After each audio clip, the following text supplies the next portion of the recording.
if you work in a corporate, then you need to plan and schedule your time, because if you don't, then someone else will. And if that's the case, then it's unlikely you're going to maximize your results. Now, I use time boxing, and time boxing is the process where I'm allocating specific tasks within specific days and specific times. So let me show you that. Let me share my screen. I'm just going to go over to my calendar. So I'm over on my Outlook calendar, and you'll see for next week, which is commencing the 18th of March, I've got quite a bit time boxed and scheduled on my schedule for next week.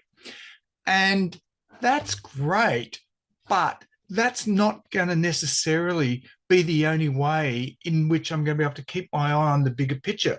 Because time boxing, when you think about it, it's quite a detailed activity. And I need a process that elevates my thinking so I can keep a line of sight on my big picture items.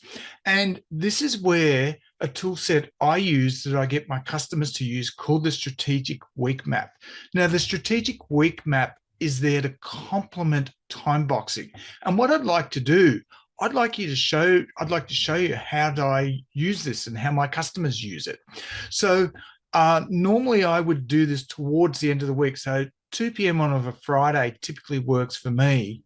But we're at the start of the week, or on Tuesday as I'm recording this video, I'm going to do it for next week just to give you an idea of how this all works and hangs together. So let me jump into an Excel spreadsheet and let's get into it. So I'm going to my Excel spreadsheet, and you should be here with me. Just going to put my head on the side here, and the Strategic Week Map. Now, the Strategic Week Map, so I would start that off and I would put my name on there, and then I would put the week that I'm doing it for. So this is going to be the 18th of the 3rd of 24. Now, there's 4 key components about the Strategic Week Map. I'm going to highlight this section over here. Last week's reflection. Rather than jump in and just list down a task list that's really going to probably be a wish list and I won't have time to do everything, I want to take a step back. I want to reflect on last week. Was it successful? Was it not successful? And once I do that, then what's the mindset that I need to lock in for the next week? So for the week of the 18th, to be successful, what's the mindset that I will need to lock in? Once I've done that, I'm then going to list down what's my available hours. So I want to work out what my capacity availability is before I will go down and I'll list down the tasks that I'm going to do. And this is based on the Eisenhower matrix. So I'm going to go and do the first section, which is the last week's reflection. And I'll fast forward this video so that we don't waste time as I complete this. And I'll catch you in a moment.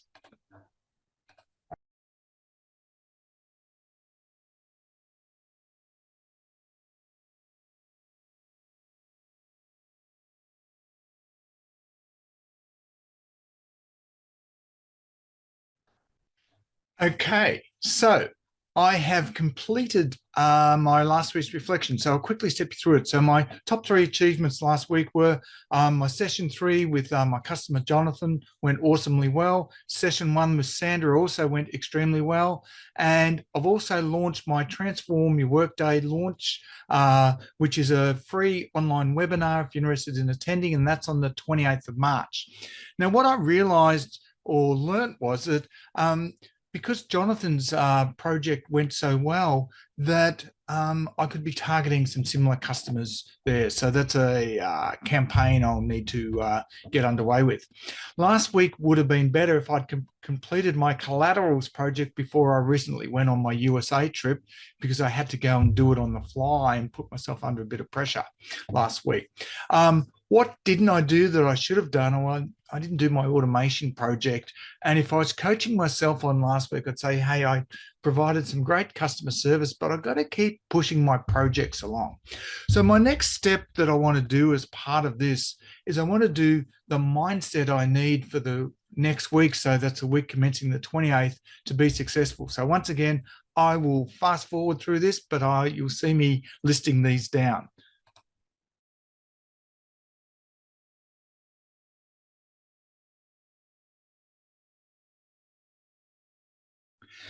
Okay, so I've completed the mindset I need for the week commencing the 28th. So I'll be proud of my efforts that week if I'm able to have a successful launch of my new customer that I've got in the 28th. And also if I complete a LinkedIn campaign that I've got that's bubbling around in my mind that I want to actually launch. A positive statement I'm going to use each day to remind myself is invest, don't waste time. Because when I looked at my reflection, I've been letting a couple of my projects slip a little bit. So I need to keep focused on them. What might stress me out or trip me up, it's the technology involved in one of the campaigns. And if I'm going to best deal with that, then I'm actually going to use the support desk because I've actually paid for it and they're actually quite good. So I'm not going to waste time dilly-dallying around. And the big picture I'm working towards is my self-fulfilling pipeline. So there's a bunch of these initiatives that are working towards that. So I feel pretty cool that I've got the reflection of last week and I've got the mindset that I need for next week. Now, my next step as part of the strategic week map is to actually work out what my available capacity is. So there's no public holidays or annual leave days. So I've got 40 hours available. If I look at my schedule, what are my hours committed? Because I've already got that in my Outlook calendar. So I will quickly go over there with you. And all I do here is I total up all these hours. And so once again, so that we don't waste time and you see me adding this up, I've already listed that down and it's actually what I've got there is 25 hours. So I'm going to go straight back into my strategic week map and the hours I've already got committed is 25 hours. Now I need to make an allowance for reactive time. So this is work that I either haven't anticipated, so it's unexpected work that pops up, or it's interruptions and the like that I get. And for me, rule of thumb, that's 2 hours a day. So 5 days a week, that's 10 hours. It only leaves me with 5 hours that I can take on more work without exceeding my capacity in my plan. So the work that I want to do next week, now this is based on the Eisenhower matrix, as I mentioned. So it's either work that's important and urgent, and typically that's my reactive hours that goes in there. It's work that's important and not so urgent. It's work that's not important, but it's urgent, which is the quadrant 3. And in quadrant 4, it's work that could be, it's neither urgent or important. I've only got 5 hours because I use time boxing quite tightly. I've got 5 hours to play with. So let me list down what I want to do here. So I've got my self-fulfilling pipeline project. So I want to spend 3 hours on that. And then my next one, I've got my automation project that I need to spend some time on. So I'm going to spend 2 hours in here. So this is just macro hours. And you'll see as I'm listing this down, my shortfall and surplus is 0. So I've used up everything that I've got planned. Now, my next step would be I would go and pick up these 2 new tasks in the quadrant 2, and I would put them on my calendar. So I'd lock them into my time boxing and schedule when I'm going to do it. So this is raise my level of thinking rather than just being reactive down at that time boxing level. And what I will show you, if I was to just put something in here, and let's say if I was to put 6 hours here, you will see how this goes to a negative 6 hours. So I'd have some decisions to make, either go and work 46 hours or overpromise, under-deliver, or I might have to scale back some other things if this was more important. Now, I don't want that in there. So I will take that out. And that is the strategic week map. So what it's there for, it's to complement a scheduling technique like time boxing.